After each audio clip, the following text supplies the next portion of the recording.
Hello students, very good morning. This is Keshav Jakhrotia और आज हम लोग मोल कॉन्सेप्ट में वेरियस कंसंट्रेशन टर्म्स हम लोग पढ़ रहे थे, तो आज उसी टॉपिक को कंटिन्यू करते हैं। पहले कुछ क्वेश्चंस करेंगे मोल फ्रैक्शंस पे और फिर उसके बाद आगे के टॉपिक्स कंटिन्यू करने वाले हैं।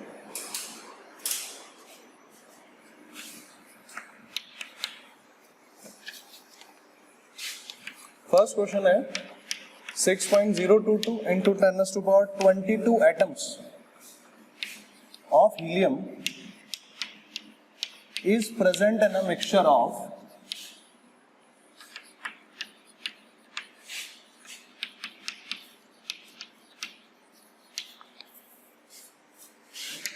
13.2 gram CO2 and 11.2 liter of oxygen sample. Find. देखो बच्चों, हम लोग ये क्वेश्चन सिर्फ इसलिए कर रहे हैं ताकि आपको कॉन्फिडेंस आ सके, अदरवाइज लास्ट क्लास में भी हम लोगों ने काफी प्रैक्टिस कर ली है। बट ठीक है, आप लोगों को थोड़ा कॉन्फिडेंस और आ जाए, कुछ अच्छे क्वेश्चंस और हो जाए, उसके बाद में अपन लोग कंप्लीट करते हैं। तो देखिए बच्चों, इस क्वेश्चन को कैसे करना है हम लोगों को पहले एक बार ये देख लेते हैं कि इस क्वेश्चन को कैसे करना है। देखो, इसके अंदर में अपन को तीन चीजें गिवन है। फर्स्ट हमारे पास गिवन है हीलियम, सेकंड गिवन है CO2, थर्ड गिवन है O2। अपन को जब भी मोल फ्रैक्शन फाइंड आउट करना होता है, व्हाट वी नीड, हमें क्या चाहिए? हमें तो सिर्फ एक ही एलिमेंट चाहिए यहाँ पर, वो क्या है? Number of moles. तो हर किसी के नंबर ऑफ मोल्स कैलकुलेट करो। सबसे पहले हीलियम के नंबर ऑफ मोल्स कैलकुलेट करो। हीलियम के लिए क्या डेटा गिवन है? एटम्स गिवन है। तो नंबर ऑफ मोल्स एटम्स के टर्म्स में कैसे फाइंड आउट करते हैं? Given number of atoms divided by Avogadro number. Ultimately जब आप उसको सॉल्व करोगे तो ये डेटा आएगा 1/10, initially 0.1। Next, number of moles of CO2 find out करना है। CO2 के लिए आप देखेंगे 13.2 given mass divided by gram molecular mass. Gram molecular mass is 44, right. यहां से जब आप उसको सॉल्व करेंगे, ये डेसिमल हटा दो तो यहाँ पे हो जाएगा 10, और जब आप इसे सॉल्व करेंगे तो दिस वुड बी 3, अल्टीमेटली हो गया 3/10। सॉल्व करोगे तो 0.3, करेक्ट। नेक्स्ट हम लोग को यहाँ पे मॉलिक्यूल्स फाइंड आउट करने हैं O2 के। तो ऑक्सीजन गैस के मॉलिक्यूल्स, ऑक्सीजन गैस के लिए क्या गिवन है आपको? 11.2 litres. So 11.2 litres divided by 22.4 litres, ये ऑलरेडी हमें मालूम है। देखो यहाँ पे तीनों फॉर्मूले यूज हो गए मोल्स के। Given number of particles divided by Avogadro number, given mass divided by gram molecular mass, given volume divided by 22.4 litres. ये सारे फॉर्मूलाज यहाँ पे यूज हो गए। तो चलिए, जब अपन इसको सॉल्व करेंगे, ये आएगा 1/2 और इधर आ जाएगा 0.5। अब अपन को क्या कैलकुलेट करना है? मोल फ्रैक्शन कैलकुलेट करना है। तो देखिए, मोल फ्रैक्शन कैसे कैलकुलेट होगा? Mole fraction of helium is helium के moles divided by total moles. तो टोटल मोल्स जोड़ो, 0.5, 0.3, 0.1, टोटल हो गया 0.9। तो अल्टीमेटली यहाँ पे मोल फ्रैक्शन कितना आ गया? 1/9। CO2 में क्या होना चाहिए? तो CO2 में 0.3 डिवाइडेड बाय 0.9, यहाँ पे हो जाएगा 3/9, और जब आप उसको सॉल्व करोगे तो आंसर आ जाएगा 1/3। नेक्स्ट अपन देखेंगे X of O2, तो इसका मतलब हो गया 0.5 divided by 0.9 is equals to 5/9, right. यहां तक कोई डाउट है तो बोलो। बिल्कुल सिंपल सा क्वेश्चन था। तो अपने पास किसी भी फॉर्म में अपन को डेटा गिवन हो, इस डेटा को अगर अपन लोग सॉल्व कर लें तो अपना काम यहां पर बहुत इजीली हो जाएगा। चलिए अब नेक्स्ट क्वेश्चन करते हैं। अगर आप लोगों ने घर पे पढ़ाई की है थोड़ी बहुत और मेरे वीडियोस देखने के बाद में, तो डेफिनेटली आप लोगों को अब ये सब चीजें समझ में आ रही होंगी बच्चों।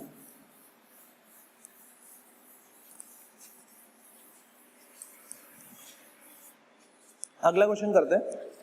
देखिए, अगला क्वेश्चन है मोल फ्रैक्शन ऑफ यूरिया, ये गिवन है आपको, in aqueous solution is 0.25, then find molality of solution। बड़ा ही जबरदस्त क्वेश्चन है और इस तरीके के क्वेश्चंस जेई में काफी बार पूछे गए हैं। तो देखते हैं एक बार कैसे करना है। देखो, आप लोगों को जो गिवन है वो आप देख लो पहले तो क्या है। एक्स ऑफ यूरिया क्या चीज है 0.25। अब ये किस में दे रखा है एक्वस सोल्यूशन में, मतलब मोल फ्रैक्शन ऑफ यूरिया, यूरिया का मोल प्रभाज आपको दे रखा है वो है 0.25 और ये किस में अवेलेबल है? एक्वस सोल्यूशन में, मतलब पानी में यूरिया डाला हुआ है और उसका मोल फ्रैक्शन निकाला हुआ है। तो दो ही चीजें होती है हमारे पास सोल्यूशन के अंदर में, है ना। यहाँ पर तो एक तो हो गया यूरिया, दूसरा क्या हो गया यहाँ पर? वाटर। तो अगर मैं वाटर का मोल फ्रैक्शन कैलकुलेट करूं तो यहाँ पर क्या होना चाहिए? आप लोगों को मालूम है कि सभी जितने भी एलिमेंट्स प्रेजेंट होते हैं उन सब के मोल फ्रैक्शंस का सम कितना होता है? 1 होता है। तो यहाँ पर हो जाएगा 1 माइनस 0.25, अल्टीमेटली ये कितना हो जाना चाहिए? 0.75। देखिए अब अपन को क्या चाहिए वो अपन लोग पहले देख लेते हैं कि अपन को चाहिए क्या। अपन लोगों को मोलैलिटी कैलकुलेट करनी है। मोलैलिटी का फॉर्मूला आप सबके पास है ना। मोलैलिटी का फॉर्मूला होता है कि number of moles of solute divided by mass of solvent in kilogram, यही तो है ना।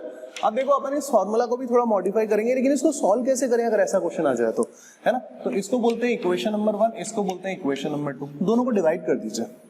दोनों को अगर डिवाइड करेंगे तो देखो x of urea divided by x of water, ठीक है। अब x ऑफ यूरिया का मतलब क्या होता है? यूरिया के moles divided by total moles, मैं टोटल लिख रहा हूं बस यहां पर, ठीक है, डिवाइडेड बाय वाटर के moles divided by total moles, यही तो मतलब है इसका, राइट। इक्वल टू कितना है? 0.25 डिवाइडेड बाय 0.75, यही तो है, राइट। अब आप देखोगे टोटल मोल्स से टोटल मोल्स कैंसिल आउट हो गए, तो अल्टीमेटली यहां पर क्या बचा? यूरिया के मोल्स डिवाइडेड बाय वाटर के मोल्स इज इक्वल्स टू 1/3। ये चीज अपने पास एक बहुत इंपॉर्टेंट पार्ट निकल के आया है जो अपन को वहां पर अभी यूज करना है। अब देखो मोलैलिटी कैलकुलेट करनी है, तो मोलैलिटी का फॉर्मूला तो अपन ने लिख दिया, लेकिन अब देखो इसको मॉडिफाई कैसे कर सकते हैं। मॉडिफाई करने के लिए अपन को क्या चाहिए? देखो number of moles of solute, solute क्या है मेरे पास में? सोल्यूट है मेरे पास में यूरिया, तो यहाँ पे ऐसे लिख दूं क्या? यूरिया के moles divided by mass of the solvent, solvent मतलब वाटर, वाटर का मास। ऐसा करते हैं वाटर का जो भी मास होगा, हम लोगों ने ऑलरेडी पढ़ा हुआ है कि ये गिवन मास होगा। गिवन मास जो भी है वाटर का, जो भी गिवन मास है ना, तो देखो ऐसा कर लो, ये जो मास ऑफ वाटर है, अगर मैं इसमें 18 का डिवाइड कर दूं और 18 से मल्टीप्लाई कर दूं, तो बताओ इस बात से कोई फर्क पड़ रहा है कि 18 से 18 तो कैंसिल आउट हो गया ना। लेकिन एक चीज है, ये जो मास है ये किसके अंदर में रख रहे हैं अपन? ग्राम्स में रख रहे हैं। तो अपन को ग्राम्स में नहीं चाहिए, अपन को तो किलोग्राम्स में चाहिए। तो क्या करना है? तरीका क्या सीखा था? ऊपर की तरफ क्या करना है अपन लोगों को? 1000 से मल्टीप्लाई कर देना है। ये बात अपन लोगों ने ऑलरेडी पहले सीखी हुई है। भाई ऊपर की तरफ इसलिए है क्योंकि इस पार्ट में हम क्या करते हैं? 1000 से डिवाइड करते हैं, तो जो नीचे की तरफ डिनोमिनेटर रहता है वो ऊपर की तरफ चला जाएगा। पढ़ा है ऐसा अपन लोगों ने? ठीक है, अब इधर देखो, इसको देखो, मास डिवाइडेड बाय 18। 18 का मतलब क्या है? वाटर के केस में 18 का मतलब क्या है? वाटर के केस में 18 का मतलब है मोलर मास ऑफ वाटर। तो given mass divided by molar mass क्या मिल जाएंगे? Number of moles. तो ऊपर क्या है? यूरिया के मोल्स, नीचे क्या बन जाएंगे?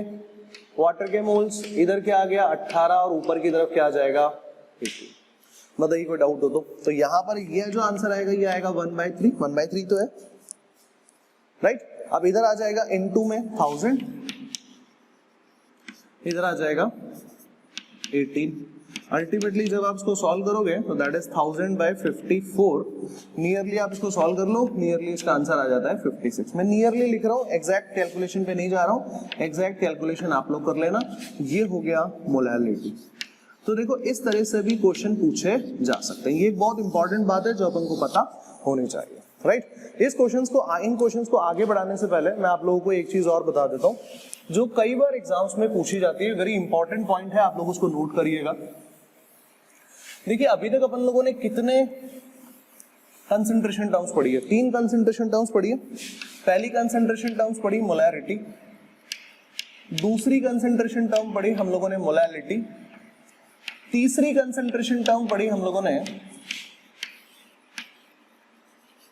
Mole fraction. मुझे बताइए अगर मैं टेम्परेचर में कोई चेंज करूं, ऑल्दो आप देखो मैं यहाँ पे टेम्परेचर का कभी कोई फैक्टर लेके नहीं आ रहा हूं, है ना, किसी भी कैलकुलेशन में टेम्परेचर नहीं आया, बट टेम्परेचर अगर मैं चेंज करूं तो बताइए ऐसी कौन सी कंसंट्रेशन टर्म है जो अनअफेक्टेड रहेगी, जिसपे कोई फर्क नहीं पड़ेगा। आप यहाँ पे देखते हो तो यहाँ पे क्या लिखते हो, number of moles of solute divided by volume of solution, यही तो लिख दो। Number of moles of solute divided by mass of the solvent in grams, है ना, ऊपर 1000 से मल्टीप्लाई कर दोगे।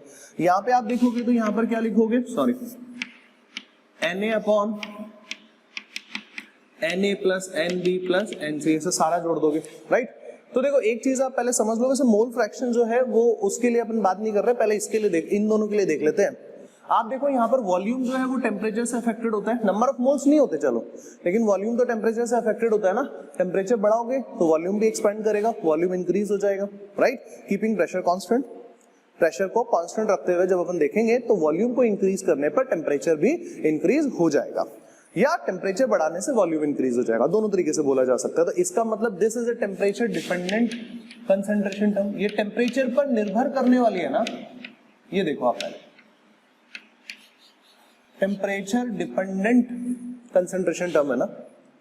अच्छा यहाँ पर मास, नंबर ऑफ मोल्स मतलब मास ही तो है, और यहाँ पर आप देखोगे तो ये भी मास ही है, तो दोनों चीजें मास है, और मास कभी भी टेम्परेचर पर डिपेंड नहीं करता है। तो यहाँ पर आप हो गया, ये हो गया टेम्परेचर इंडिपेंडेंट, और इसी तरह से मोल फ्रैक्शन भी क्या हो जाना चाहिए, टेम्परेचर इंडिपेंडेंट होने जाना चाहिए। तो आपसे क्वेश्चन पूछा गया कि भैया टेम्परेचर डिपेंडेंट, टेम्परेचर पे निर्भर होने वाली सांद्रता की इकाई कौन सी है, कंसंट्रेशन टर्म कौन सी है, तो आप लोगों ने आंसर किया मोलैरिटी।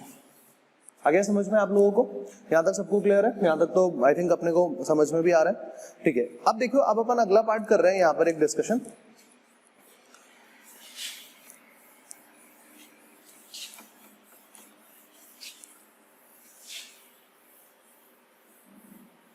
देखो अगला पार्ट क्या है वो एक बार देखिए।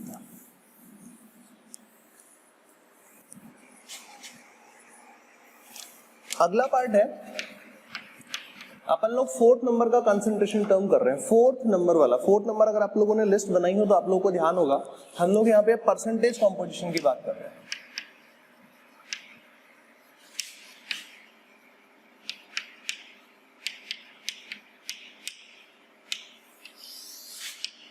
अब परसेंटेज कॉम्पोजिशन में अपन ने टोटल 3 कंपोनेंट पढ़े। पहला कंपोनेंट है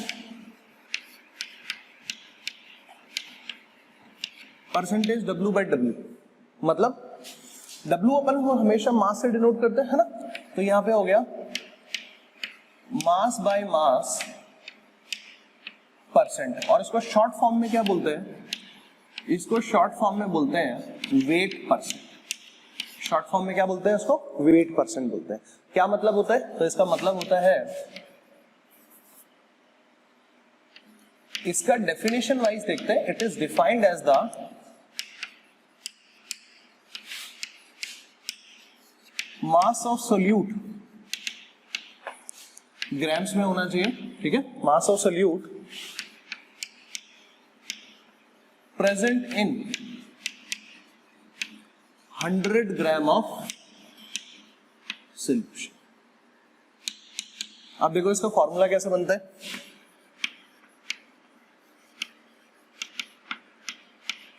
वेट परसेंट का फॉर्मूला बनेगा, सिंबल भी आप चाहो तो लिख सकते हो, W बाय W। देखो कैसे, mass of solute divided by mass of solution, this is in grams, this is in grams and multiplied by 100। देखो कैसे, ये फॉर्मूला कैसे आया, क्या मतलब है इसका। देखो वेट परसेंट का मतलब होता है, ढंग से समझ लो, वेट परसेंट का मतलब होता है कि सॉल्यूट का कितना मास है, विलेय का कितना मास घुला हुआ है, कितना मास उपस्थित है 100 ग्राम विलियन के अंदर। अगर मैं यहाँ पे विलियन की जगह पर, मास ऑफ सोल्यूशन की जगह पर 100 रख दूं तो 100 से 100 कट जाएगा, तो अल्टीमेटली वेट परसेंट किसके बराबर आएगा, मास ऑफ सोल्यूट के तो बराबर आएगा ना। तो ये इसका फॉर्मूला निकल के आता है। अब देखो इसके कुछ अपन एग्जांपल समझ लेते हैं, इसका मतलब क्या है। जैसे मान लो 50% W बाई W है, ठीक है, मैं कहता हूं जी 12.5% W बाई W है, मैंने कहा 6% W बाई W है। ये तीनों एग्जांपल्स ही हैं, देखते हैं कैसे, क्या मतलब है इसका। इसका मतलब है 50 gram solute is present in 100 gram solution, right? यहां पे आप क्या बोलोगे? 12.5 ग्राम solute is present in 100 gram of solution. यहां पे क्या बोलोगे? 6 ग्राम solute is present in 100 gram of solution. I think ये बात हमको समझ में आती है। तो देखो वेट परसेंट में ये चीज तो बहुत ही सिंपल है, अब इसमें तो कोई डाउट नहीं होना चाहिए, ठीक है। इसी तरह से देखो सेम यही कॉन्सेप्ट पे हम लोग क्या कर सकते हैं, दूसरा पार्ट डिस्कस कर सकते हैं। देखो जो बहुत बहुत आसान सा ट्रिक है, बस जो दे रखा है उसको इस लैंग्वेज में समझना आना चाहिए। लैंग्वेज में अगर अपन को ये बात समझ में आ गई तो मान के चलिए अपना पूरा पार्ट इसमें कंप्लीट हो गया। दूसरा पार्ट देखिए,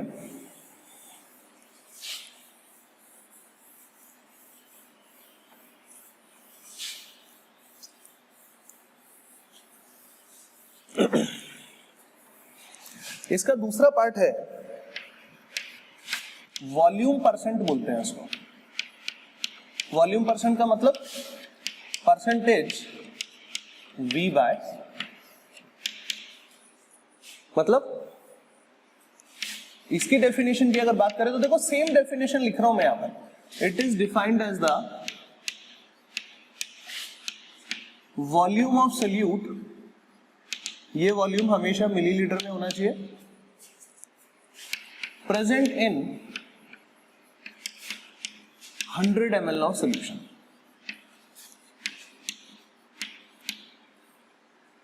present in 100 ml of solution. अब देखिए इसका फॉर्मूला कैसे बनता है, वॉल्यूम परसेंट जैसा अभी आप लोगों ने वेट परसेंट का फॉर्मूला बनाया है बिल्कुल वैसे ही फॉर्मूला बनेगा। Volume of solute is in millilitres divided by volume of solution, ये भी मिलीलीटर में ही होना चाहिए, एंड मल्टीप्लाइड बाय 100। तो देखो अगर अपन सोल्यूशन का वॉल्यूम कितना ले रहे हैं 100 से 100 कैंसिल आउट हो जाएगा तो बचेगा क्या, सिर्फ यही कि वॉल्यूम ऑफ सोल्यूट ही किसके बराबर होता है, वेट परसेंट के। तो क्या लिखा है, वॉल्यूम ऑफ सोल्यूट जो है वो ही वेट परसेंट के बराबर होता है, कब, जब 100 ml ऑफ द सोल्यूशन हो। इसके भी अगर अपन को कोई एग्जांपल बोले तो देखो इसका एग्जांपल क्या हो सकता है। इसका एग्जांपल है जैसे 10% V बाई V, है ना, तो इसका मतलब हो गया 10 ml solute is present in 100 ml solution, ठीक है। ये चीज बस अपन को क्लियर होना चाहिए। अच्छा आप चाहो कभी कभी कंफ्यूज करने के लिए ऐसा भी बोल सकता है ये कि ऐसा हो सकता है क्या, 10 लीटर सोल्यूट प्रेजेंट है 100 लीटर सोल्यूशन में, हाँ जी, तो ये भी हो सकता है, कोई दिक्कत नहीं है। क्योंकि देखो यूनिट अगर यहाँ पे मिलीलीटर है और यहाँ पर भी मिलीलीटर होनी चाहिए, तो अगर यहाँ पे लीटर आ गई तो वहां पर भी क्या हो सकती है, लीटर। मतलब both units must be same. If it is in millilitres तो दूसरा भी किस में होना चाहिए, मिलीलीटर में।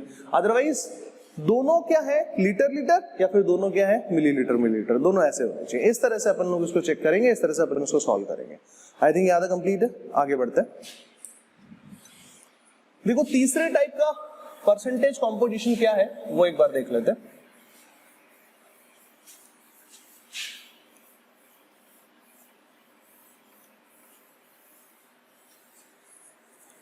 तीसरे टाइप का परसेंटेज कॉम्पोजिशन है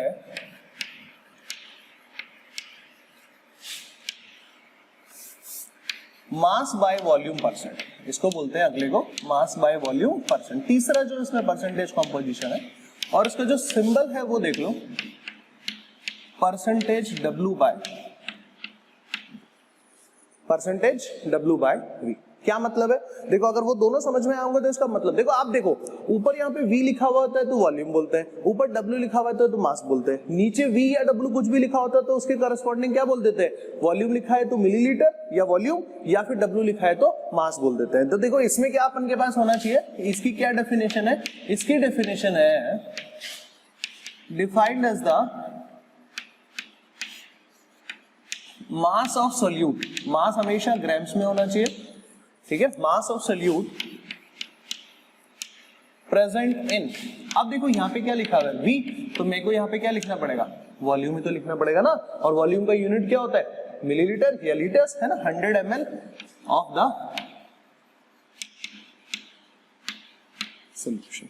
फॉर्मूला वाइज देखेंगे तो percentage W by V is equals to mass of solute divided bye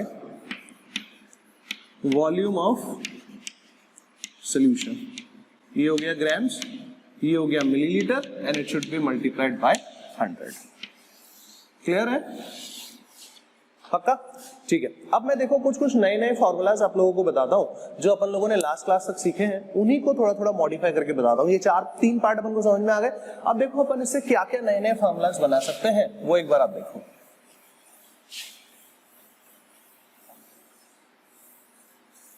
देखो मोलैलिटी की बात करते हैं। मोलैलिटी का फॉर्मूला क्या होता है? Number of moles of solute divided by mass of the solvent into में 100, सॉरी इनटू में 1000। यही तो होता है, राइट? ठीक है। अब देखो इसको अपन ऐसा कर सकते हैं क्या, WB अपॉन MB इनटू में WA इनटू में 1000, राइट? ऐसा लिख सकते हैं भाई। ये नंबर ऑफ मोल्स को ही तो मैंने ओपन किया, ठीक। अब देखो अपन क्या करें, अपन इस पूरी टर्म को, इसको कैसे सॉल्व करना है ये एक बार देखो। इस पूरी टर्म को ऐसा कर दे क्या, WA प्लस WB से मल्टीप्लाई कर दें divided by WA plus WB से डिवाइड कर दें। एक बार ऐसा कर सकते हैं। देखो बहुत आसान हो जाएगा, कोई बहुत बड़ा डिफिकल्टी वाला टर्म नहीं आएगा ये। यहां तक तो क्लियर है आप लोगों को, है ना? सिर्फ जिससे मल्टीप्लाई किया उसी से डिवाइड किया तो क्या फर्क पड़ रहा है। लेकिन देखो अल्टीमेटली यहाँ पे क्या फॉर्मूला बन गया, WB अपॉन में WA प्लस WB। इधर तो ये बन गया। ऊपर देखो क्या क्या बच रहा है, ऊपर बच गया WA प्लस WB इनटू में 1000 डिवाइडेड बाय MB इनटू में WA। अब आप मुझे बताओ WB मतलब वॉल्यूम, मास ऑफ सॉल्यूट, ढंग से सुनना मेरी बात, मास of solute divided by mass of the solution. Solution का ही तो मास है, हाँ या ना? सॉल्यूशन में दो ही चीजें होती है, या तो मास ऑफ सॉल्यूट होता है या मास ऑफ सॉल्वेंट होता है। तो दोनों को जोड़ देंगे तो क्या मिल जाएगा, मास ऑफ सॉल्यूशन। तो अपन इसको, इस 1000 को ऐसा लिख सकते हैं कि यहाँ पे तो रख दो 10 और इधर रख दो 100। तो ये क्या हो गया, ये हो गया वेट परसेंट, ये तो वेट परसेंट हो गया, मल्टीप्लाइड बाय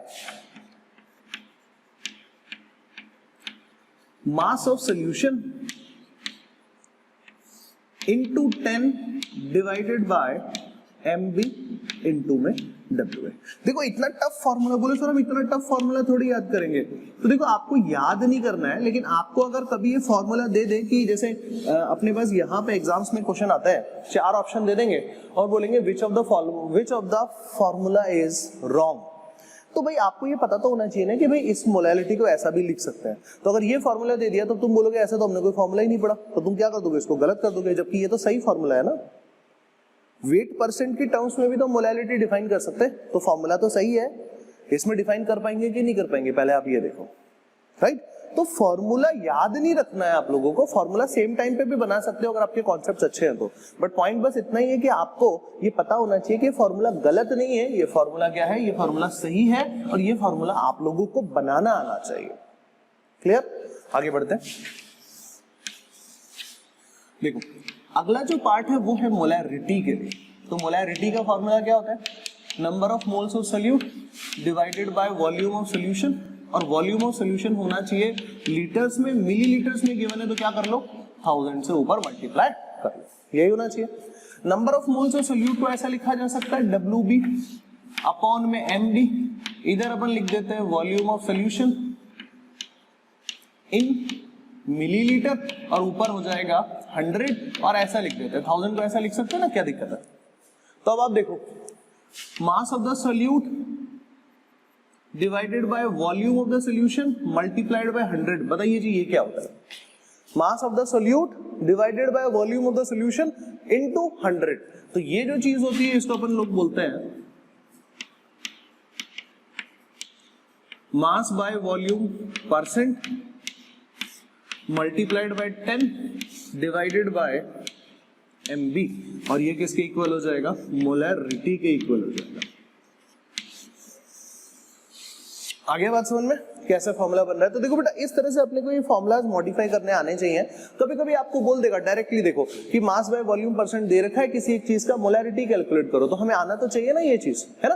तो ये फॉर्मूला बहुत इंपॉर्टेंट है, इन फॉर्मूलाज को आप लोग याद रखिए। अब अपन कुछ क्वेश्चंस करके देखते हैं कि अपन ने जितना पढ़ा है, जितनी थ्योरी पढ़ी है, उनसे अपन को ये चीज क्लियर हो रही है या नहीं हो रही है, राइट। चल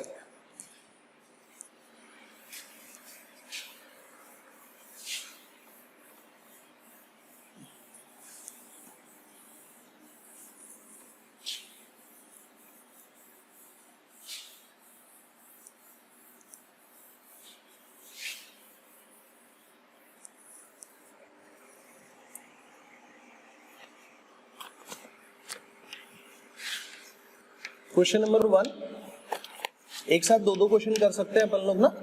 120 ग्राम NaOH is present in 2 kilogram solution if density of solution is 2 gram per ml. Find capital M, small m, W by W percentage and W by V percentage। ठीक है, अगला क्वेश्चन देखो, अगला क्वेश्चन यहां लिख देता हूं। फाइंड मोलैलिटी एंड मोलैरिटी दोनों फाइंड आउट करनी है of 6% W by V urea solution, और इसमें भी आपको क्या गिवन है, डेंसिटी ऑफ सोल्यूशन गिवन है, दैट इज 2 ग्राम पर ml। ठीक है, देखते हैं कैसे करना है। देखो जो अब आप लोग चाहो तो एक काम कर सकते हो, वीडियो को यहीं पे पॉज कर लो, वीडियो को रोक लो। अगर आपको चीजें समझ में आई तो पहले आप अपना सोल्यूशन कर लो, और फिर जो मैं सोल्यूशन आगे बताने वाला हूं आपको, आप लोग वो सोल्यूशन से चेक करते जाओ, राइट। ठीक है, तो अभी अपन तो शुरू करते हैं। यहाँ पर देखो सबसे पहली चीज जो अपन को गिवन है वो है WB, मतलब 120 ग्राम। ठीक है, और हमें क्या गिवन है, सोल्यूशन का मास गिवन है, मतलब WA प्लस WB आपको गिवन है, करेक्ट। वो कितना है, 2 किलोग्राम, इसको आप लोग लिख सकते हैं 2000 ग्राम। सबसे पहली चीज, और डेंसिटी भी आपको गिवन है ना, डेंसिटी ऑफ सोल्यूशन। आप लोग पहले ये चेक कर लो, क्योंकि बाकी सब चीजें कैलकुलेट करना थोड़ा भारी होता है, तो आप लोग पहले ये चेक कर लो कि यहाँ पे आपको चाहिए क्या। सबसे पहले कैपिटल M कैलकुलेट कर ले, कैपिटल M कैलकुलेट करेंगे, लेकिन उससे पहले देखो आपको क्या गिवन है, NaOH गिवन है ना। तो NaOH के लिए आप देखोगे तो यहाँ पर इसका जो मास होगा वो हो जाएगा, मोलर मास जो हो जाएगा वो 40 ग्राम हो जाएगा। सोडियम का 23, ऑक्सीजन का 16, हाइड्रोजन का 1, टोटल मिला के उसका मोलर मास हो जाएगा 40 ग्राम। ठीक है, इसी के साथ साथ आप लोग यहाँ पे ये भी कैलकुलेट कर सकते हैं नंबर ऑफ मोल्स। तो नंबर ऑफ मोल्स हो गए 120 by 40 is equals to 3 moles हो गए। पहला चीज क्या कैलकुलेट करना है, पहला चीज कैलकुलेट करना है मोलैरिटी, कैपिटल M। तो क्या फॉर्मूला होता है, number of moles of solute divided by volume of solution into में 1000। वॉल्यूम किस में होगा, इस केस में मिलीलीटर में होगा, यही तो है। तो number of moles of solute तो आ गए, वो है मेरे पास में 3। अब वॉल्यूम ऑफ द सोल्यूशन चाहिए। आपके पास total mass of the solution है क्या, ये क्या चीज है, मास ऑफ सोल्यूशन। ये क्या है, density of the solution. Mass of the solution, density of the solution है, तो वॉल्यूम ऑफ द सोल्यूशन नहीं कैलकुलेट कर सकते क्या हम लोग। D इज इक्वल्स टू क्या होता है, मास बाय वॉल्यूम। तो वॉल्यूम इज इक्वल्स टू क्या हो जाएगा, मास बाय डेंसिटी। तो यहां पर देखिए, मुझे यहां पर रखना है 3, इनटू में मैंने रख दिया 1000। क्लियर, ठीक है। अब मैं इस वॉल्यूम के जगह पर ये डेटा पुट कर दूं तो चलेगा यहाँ पर। तो मास ऑफ द सोल्यूशन, तो mass of the solution is 2000 grams divided by density of the solution.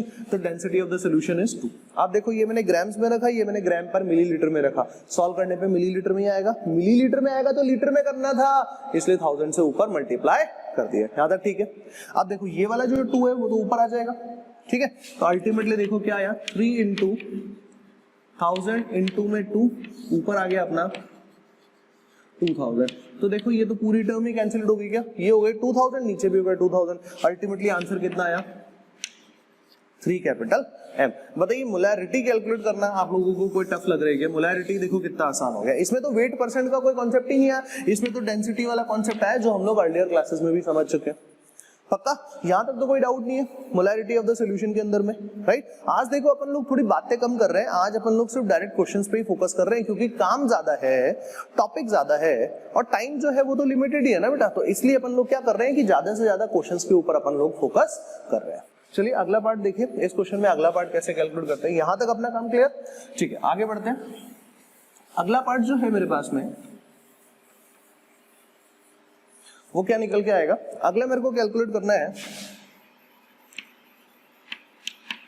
Molality, small m। Formula क्या होता है? Number of moles of solute divided by mass of the solvent. अगर ये grams में है तो ऊपर क्या कर दोगे? 1000। सिंपल, ठीक है। Number of moles of solute is 3 divided by mass of the solvent. Mass of the solution है और मास ऑफ द सोल्यूट भी है, तो क्या करोगे? ये टोटल मास है, उसमें से सोल्यूट का मास हटा दो बस। तो 2000 में से 120 हटा दो और ये किस में आ रहा है? ग्राम्स में। ऊपर आपने क्या लगा रखा है? 1000। देखिए अल्टीमेटली जब आप इसको सॉल्व करोगे तो 3 into 1000 डिवाइडेड बाय 1880, यही तो आने वाला है। अपन इसको सॉल्व कर सकते हैं, आंसर कैलकुलेट कर सकते हैं। मैथमेटिक्स पे नहीं जा रहे, टर्म तरीका आपको समझ में आना चाहिए कैसे सॉल्व कर सकते हैं इसको। क्लियर? मोलैरिटी वाला पार्ट भी आप लोग कंप्लीट कर लेंगे। अगला पार्ट देखते हैं, अगला पार्ट अपन लोग कैसे सॉल्व करेंगे। अगला पार्ट ही है जो अपन लोगों से थोड़ी मेहनत करवाएगा, जो अपन लोगों से जो नया टॉपिक पढ़ा है वो अपन लोगों को सीखने को मिलेगा। W/W चाहिए ना, तो W/W पहले एक बार फॉर्मूला लिख लो भैया, वेट परसेंट का फॉर्मूला, ताकि आपको पता रहे। फॉर्मूला लिखने से बस एक यही फायदा होता है, आपको पता चल जाता है कि हमें क्या क्या चाहिए। मास of solute divided by mass of solution into में 100। मास ऑफ सोल्यूट, सोल्यूट का मास 120 gram divided by mass of solution, solution का मास 2000 ग्राम और ऊपर हम लोगों ने लिख दिया 100। बोले देखो क्यों, 2 किलो भी तो रख सकते थे। ये ऊपर वाली यूनिट किस में है? ग्राम्स में। नीचे वाली यूनिट भी किस में होनी चाहिए? ग्राम्स में। 20 से 20 कैंसिल आउट कर दो, 10 से 10, ये हो जाएगा 6। तो यहाँ पर कितना आ गया? 6% W/W। अब अपन को इतना नहीं पता, अब अपन लोग ये नहीं बोलेंगे कि 120 ग्राम सोल्यूट प्रेजेंट था 2000 ग्राम में इसलिए ये आया। अपन तो क्या बोलेंगे? 6 ग्राम सोल्यूट प्रेजेंट है 100 ग्राम ऑफ सोल्यूशन के अंदर में। बोलने का तरीका तो यही रहेगा भाई। मैथमेटिक्स में तो कोई भी बड़ा डेटा हो सकता है, लेकिन अल्टीमेटली जो सॉल्यूशन के बाद डेटा आएगा उसमें अपन को यही बोलना है 6% W/W अवेलेबल है, मतलब 6 ग्राम सोल्यूट अवेलेबल है 100 ग्राम ऑफ सॉल्यूशन के अंदर में। क्लियर? आगे बढ़ते हैं। अगला पार्ट देखो, अगला पार्ट क्या कहता है? अगला पार्ट है हमारा W/V, है ना। तो इसका मतलब हो गया मास बाय वॉल्यूम परसेंट, इसका मतलब यही तो है। तो मास बाय वॉल्यूम परसेंट कैसे होता है? Mass of solute in grams divided by volume of solution in millilitres multiplied by 100, यही तो होता है। तो मास ऑफ द सोल्यूट तो है मेरे पास में, that is 120 grams. Volume of the solution कैसे निकालें? तो देखो वापस से वही कहानी है, density is equals to mass by volume. तो वॉल्यूम इधर आ जाएगा तो क्या हो जाएगा? Mass by density. अब अपन वॉल्यूम ऑफ द सोल्यूशन निकाल रहे हैं, तो मास भी किसका होना चाहिए? सोल्यूशन का। डेंसिटी भी किसकी होनी चाहिए? सोल्यूशन की। तो देखो एक बार पुट करते हैं, यहाँ पे हो गया 120, ऊपर में रहने दो 100 डिवाइडेड बाय 120 ग्राम्स है ना। देखो वॉल्यूम ऑफ द सोल्यूशन, तो पहले क्या लिखो? मास of the solution. Mass of the solution कितना है बेटा जी? 2000 ग्राम्स डिवाइडेड बाय डेंसिटी लगा दो यहाँ पर, डिवाइडेड डेंसिटी। डेंसिटी कितना है? पक्का? इसको सॉल्व करोगे तो नियरली देखो कितना डेटा आता है। इसको सॉल्व करने पे हमारे पास डेटा आ जाता है 120 इंटू में 100 इंटू में 2 डिवाइडेड बाय 2000, राइट। तो यहां पर अपने पास जब इसको पूरा सॉल्व कर लोगे तो डेटा आ जाएगा 12% W/, ठीक है। यहाँ पे हो गया 200, इसको सॉल्व करोगे नीचे आएगा 10, 10 से 1 0 ऊपर कैंसिल आउट हो जाएगा, बचेगा 12% W/V। तो देखिए ये चारों चीजें अपन लोग इससे सॉल्व कर सकते हैं और इसमें कोई अपन को कोई एक्स्ट्रा मेहनत करने की जरूरत नहीं है, अगर अपन लोग बहुत ही इफेक्टिवली इसको कंप्लीट कर रहे हैं तो, राइट। अगला पार्ट देखते हैं। यहाँ पर ये अपन को क्या दे रखा है, इससे शुरू करते हैं। तो देखो आपको जो गिवन है वो ये है 6% W/V। इसका क्या मतलब है? इसका मतलब है 6 ग्राम सॉल्यूट, सॉल्यूट मतलब क्या? यूरिया प्रेजेंट है, किसमें प्रेजेंट है भाई? 100 ml सोल्यूशन में प्रेजेंट है। अब देखो आपको कैलकुलेट क्या करना है, सबसे पहले मोलैलिटी और मोलैरिटी। मुझे लग रहा है मोलैरिटी कैलकुलेट कर लो, वो बहुत जल्दी हो जाएगी। देखो कैसे, molarity is equals to number of moles of solute divided by volume of the solution. Volume of the solution अगर मिलीलीटर में आता है तो ऊपर क्या कर देते हैं, 1000 से मल्टीप्लाई कर देते हैं, यही तो होता है। तो ठीक है, आगे बढ़ते हैं। Number of moles of solute, number of moles of solute, तो देखो given mass divided by gram molecular mass divided by volume of the solution, ये वॉल्यूम ऑफ द सोल्यूशन ही तो है, इनटू में 100, सॉरी इनटू में 1000। ठीक है, जब आप इसे सॉल्व करेंगे तो ये डेटा आ जाएगा अपना 0.1, इनटू में हो गया 1000 और डिवाइडेड में आ गया 100। जब अल्टीमेटली सॉल्व करोगे तो इसका आंसर आएगा 1। तो इसका मतलब इस सोल्यूशन की मोलैरिटी कितनी हो गई? 1 कैपिटल M हो गई। ये चीज समझ में आया कि नहीं आया, पहले तो ये बताओ। क्लियर? अब इसी का सेकंड पार्ट इधर कर देता हूं।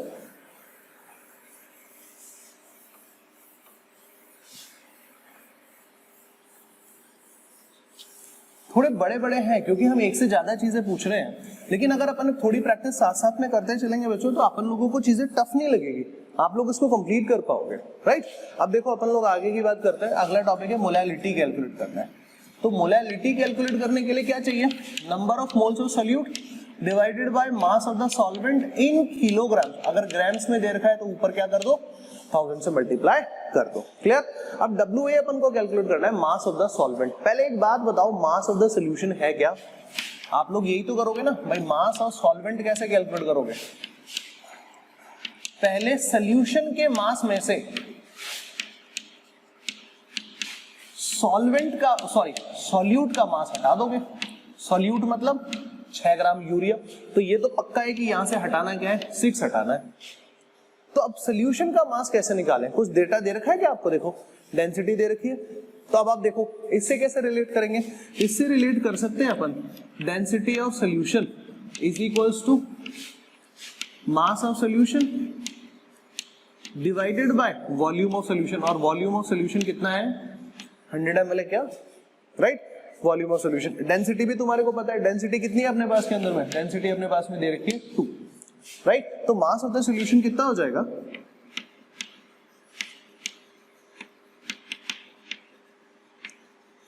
200 ग्राम्स। अब ये जो मास ऑफ द सोल्यूशन का डेटा है वो यहां पे पुट करो। ये कितना? 200 ग्राम्स माइनस में 6, ये कितना हो गया? 194 ग्राम। ये क्या चीज निकल के आया? मास ऑफ द सॉल्वेंट, WA निकल के आ गया क्या? फॉर्मूला में पुट करो, molality is equals to number of moles of solute. तो number of moles of solute हमने कैलकुलेट किया हुआ, ये रहा। कितना आया था इससे डेटा? 0.1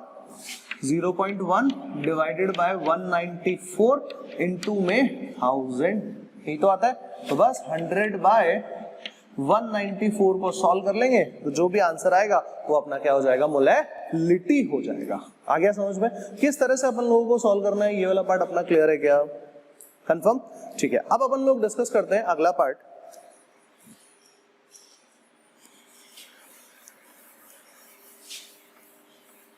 अगला कंसंट्रेशन यूनिट है पार्ट्स पर मिलियन, है ना? अगला कंसंट्रेशन। आई थिंक आप लोगों को ये तो क्लियर हो गया, और क्वेश्चंस की जरूरत तो नहीं है। आप लोग प्रैक्टिस शीट में डीपीपी जो आपको मिली हुई है उस डीपीपी से सॉल्व करिए आप लोग। ठीक है, वहां से आप लोग प्रैक्टिस क्वेश्चंस कंप्लीट कर लीजिए। नेक्स्ट हम लोग यहां पर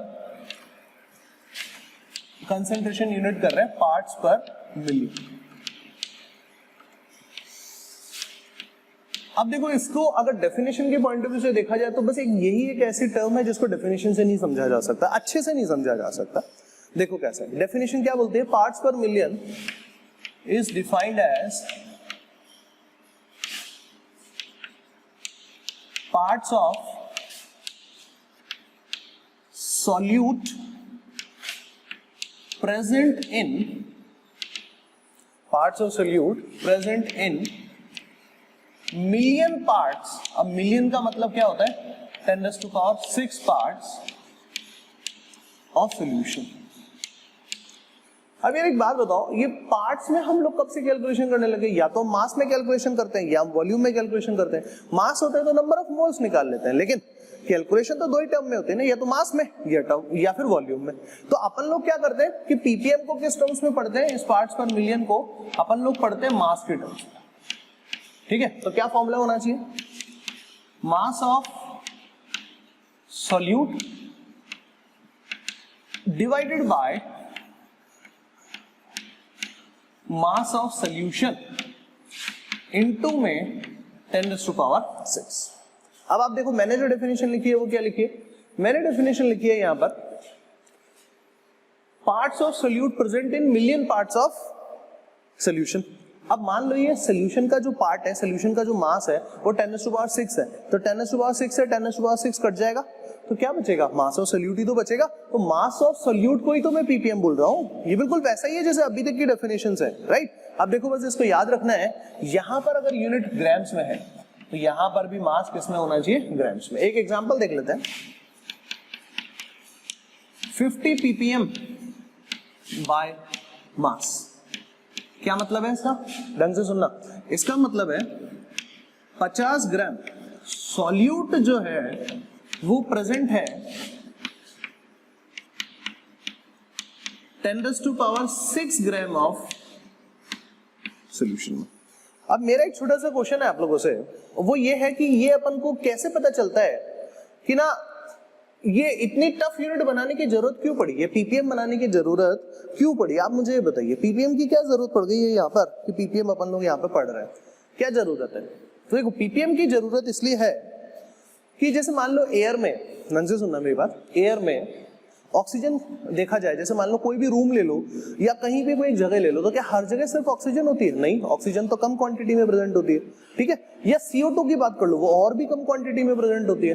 तो इतने बड़े एनवायरनमेंट के अंदर में CO2 कितना सा है, बहुत कम। चलो एक और एग्जांपल देता हूं, पानी में ऑक्सीजन अवेलेबल होती है, इसीलिए तो जितने भी एक्वेटिक लाइफ होती है, मतलब जितने भी जलीय जीव जंतु होते हैं, वो सब क्या करते हैं, उसी पानी में उपस्थित ऑक्सीजन से ही तो अपना श्वसन क्रिया, अपनी रेस्पिरेशन प्रोसेस को कंप्लीट करते हैं, यस और नो, राइट। तो अब देखो वो पानी में ऑक्सीजन कितना सा है, ना के बराबर, ये बहुत ही कम है। तो अपन लोग वहां पर अगर अपन को कंसंट्रेशन बतानी है तो वहां पर किस टर्म्स में बताई जा सकती है कंसंट्रेशन, पार्ट्स पर मिलियन के टर्म्स में आप इसको बता सकते हो कि मिलियन पार्ट्स ऑफ सॉल्यूशन में कितना पार्ट सॉल्यूट का है, वो आप लोग इससे कैलकुलेट करके बता सकते हैं। तो एक और फॉर्मूला देखो, मास के टर्म्स में तो लिख ही लिया, अब अपन यहां पर वॉल्यूम के टर्म्स में भी लिख लेते हैं। वॉल्यूम के टर्म्स का क्या मतलब है, तो देखो volume of solute that should be in milliliters divided by volume of solution, ये भी किस में होना चाहिए, मिलीलीटर्स में, और आगे मल्टीप्लाई किस में करना है अपन लोगों को, 10⁻⁶ से। अब मान लो कि अगर ये क्वेश्चन की जगह यहां पर ऐसा बोल देता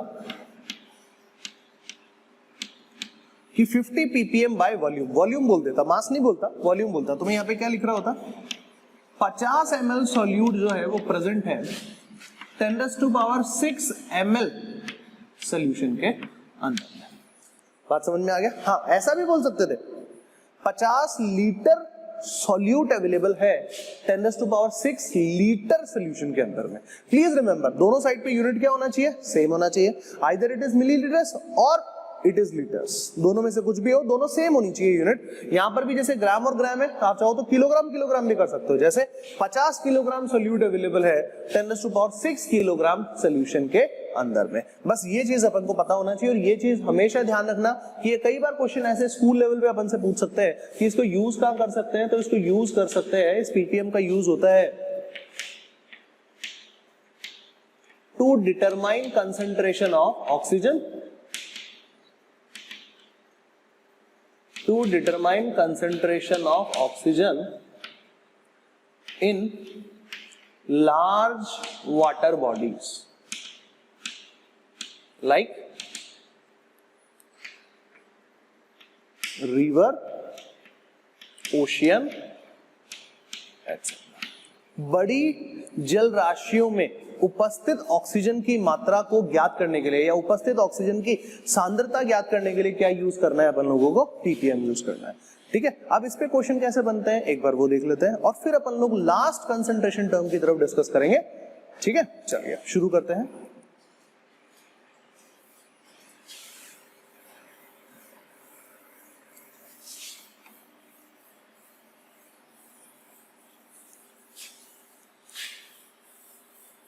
देखो बहुत ही आसान से क्वेश्चन होता है इसके, तो देख लो एक बार।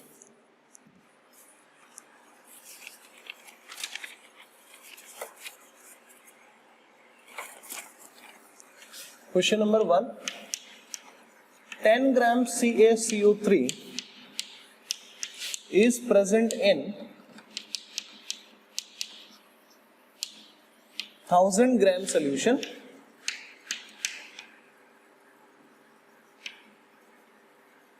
Calculate its concentration in ppm.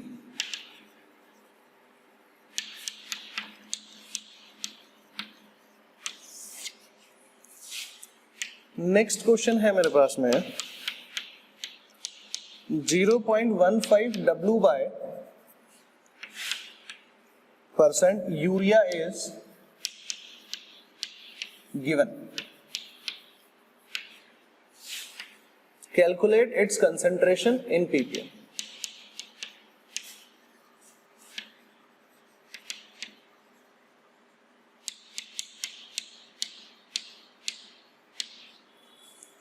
ठीक है, अब देखिए कैसे करते हैं, किस तरह से सॉल्व करना है। अब आप लोग यहां पे खुद ही देख लो कि ppm का फॉर्मूला क्या होता है।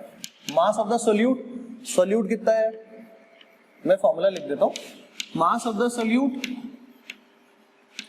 Divided by mass of the solution. अगर ये ग्राम्स में है तो इसको भी ग्राम्स में होना पड़ेगा और मल्टीप्लाई कर देंगे 10⁻⁶ से। क्लियर? इधर देखो, मास ऑफ द सॉल्यूट कितना 10, मास ऑफ द सॉल्यूशन कितना 1000 और इधर अपन ने मल्टीप्लाई कर दिया इसको 10⁻⁶ से। यही तो है, 10 ग्राम सोल्यूट प्रेजेंट है 1000 ग्राम्स के अंदर में। कंफर्म? सॉल्व करने पे कितना आंसर आ रहा है, देखो एक जीरो से एक जीरो कैंसिल आउट हो गया, दो जीरो से जब आप इसको सॉल्व करोगे तो 10⁻⁴ ppm इसका आंसर आएगा, मतलब 10,000 ppm इसका आंसर आएगा। क्लियर है क्या? कंफर्म? तो ये चीज अपन को क्लियर होनी चाहिए कि क्वेश्चन कैसे सॉल्व करना है। यहां पर आप देखो, आपको क्या गिवन है 0.15 ग्राम। ऐसे ये डेटा जो है थोड़ा आपको कंफ्यूज करेगा, बट ठीक है, जो डेटा दे रखा है अपन उसी से सॉल्व करते हैं। 0.15 ग्राम सोल्यूट जो है वो कहां प्रेजेंट है, 100 ग्राम सोल्यूशन में प्रेजेंट है। तो देखो ppm कैसे कैलकुलेट करेंगे, मास of the solute divided by mass of the solution multiplied by 10⁻⁶। बताओ जी ये बात समझ में आ रहा है कि नहीं आ रहा? जब आप इसको सॉल्व करोगे तो यहाँ पे हो जाएगा 0.15 इंटू 10⁻⁴। आप लोग इसको ऐसा भी लिख सकते हो 15 इंटू 10⁻²। आप लोग इसको ऐसा भी तो लिख सकते हैं 1500 ppm। बताइए समझ में आ रहा है? तो देखो इस तरह से अपन लोग क्वेश्चन सॉल्व कर सकते हैं। तो अपन लोग अभी तक टोटल कंसंट्रेशन टर्म्स डिस्कस कर चुके हैं। कितनी? 5 कंसंट्रेशन टर्म्स डिस्कस कर चुके हैं। नेक्स्ट कंसंट्रेशन टर्म है नॉर्मेलिटी, है ना। और इस नॉर्मेलिटी के साथ ही मैंने आपको कहा था कि मैं आप लोगों को एक ऐसा कॉन्सेप्ट बताऊंगा जिससे हमारे स्टोइकियोमेट्री की जितनी भी प्रॉब्लम्स है वो भी बहुत इजीली सॉल्व हो जाएंगी। हमें इक्वेशंस को बैलेंस करने की, याद रखने की कोई जरूरत नहीं पड़ेगी। तो इस तरह से अपन जब कैलकुलेशन करेंगे तो वो अपन करेंगे नेक्स्ट क्लास के अंदर में। इस टॉपिक को यहीं पे फिनिश करते हैं। आई होप आप लोगों को याद रख के सारी चीजें अच्छे से समझ में आई होगी। That's all for this lecture. Thank you very much.